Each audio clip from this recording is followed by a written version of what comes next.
All the good girls then got played. Now all they do is work, watch TikToks.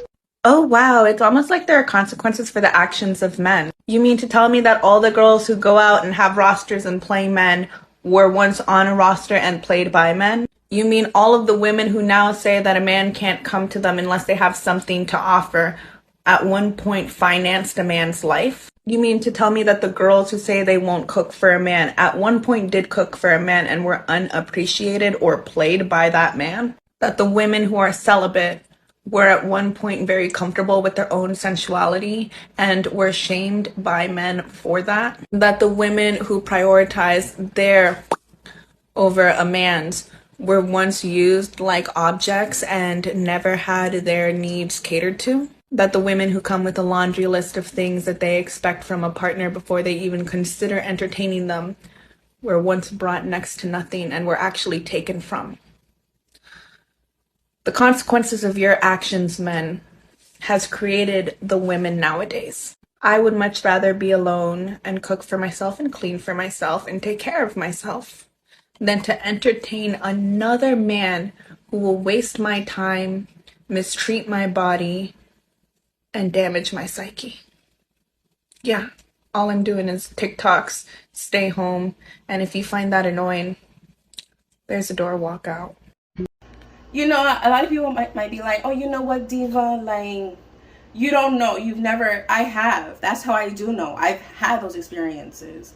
I've been the one financially supporting the guy, emotionally supporting the guy, damn near mothering him, putting into his potential, having all this faith in and belief, and for what? It was nothing but a waste of time, energy, and money. And all of that I should have done for myself. I should have done for myself. And so that's why I am saying do shit for yourself, because it's never worth it. Sure, you know, you might hear the stories of like these NBA, you know, players, these superstars, you know, who, you know, their girl been with them since, you know, but you know what? Not only did the girls see potential, but they were working. You know what I mean? They were in the studio, they were in the gym, they were working. And the girl like was seeing that energy, seeing that effort. You see, that's the thing. That's the missing pieces. That's the missing piece. A lot of these men want the woman to just believe on them and just support them, but they're not putting in the work. Okay, I have put money on the phones, packages, did the visits, talked to the probation officer, talked to the parole officer. I have shopped. I have shopped for, you know, clothes, shoes, hygiene products. Traveled. I literally went to a different state to give clothes and things to this guy who I thought, and I'm talking about Kyle right here. You can check out my other videos. It's about Kyle. And about my baby daddy part 1 and 2. Like, I have done these things. I have done these things. Men who just seem to, you know, be out on their luck, you know, rock bottom, who just needed some help, who just needed support. I was that help. I was that support. And what happened? Because they were bullshit. And that's kind of like the gamble you have to, but you don't have to. You don't have to make a gamble. You can invest in yourself. You can have that time, energy, money, all of that within yourself. You know, sometimes I literally find myself thinking, damn,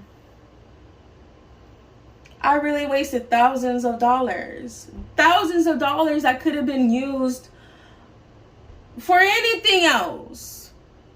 Could have been used for anything else. Yeah, and especially if you are a mother, if you have a child, like, no, you might think, oh, you know what, I got it. Oh, you know what, I work. You know, I could take care of my kid and do this and do all that. No, don't. Okay, and here's the difference. In my life, and I don't know if it's relatable to you. In my life, I've been surrounded by fucking enablers and idiots. Oh, Simona, whatever you want to do. Yeah, I support you. Yeah, whatever you want to do. No one has ever been like, hey, that is not a smart idea because of this. They might vaguely say, you know what, I don't think that's a good idea, but then there's no content. So I'm like, what? Okay, he's ugly. How? Like, a 12-year-old isn't supposed to be attracted to a 40-year-old man. Tell me. Like, please tell me. You have a bad feeling about this person. You just don't know what it is. Can you please tell me? Like, what is it that you think it could be? Like, tell me, big sister. You know what I mean? Like, tell me. Because clearly, when you're in the shit, you don't see it. You have, you know, rose-colored sunglasses on. Like, you don't see it because you're like, hey, you know, if I was in that situation, I would want, because you have a different work ethic. You have a different grind. You're different than that person. You understand what I'm saying? I would have loved someone to fucking clothe me when I was homeless. I would have loved someone to house me when I was homeless, when, you know, all these different things, without having to give my body to them, without having to be in a relationship with them. I would have loved that, you know, and I didn't have that, you know what I mean? And so, you know, I could understand, say, you know what, I wish someone was there for me, you know, because, you know, I would have appreciated. But you know what? At the end of the day, it's all just a fucking gamble.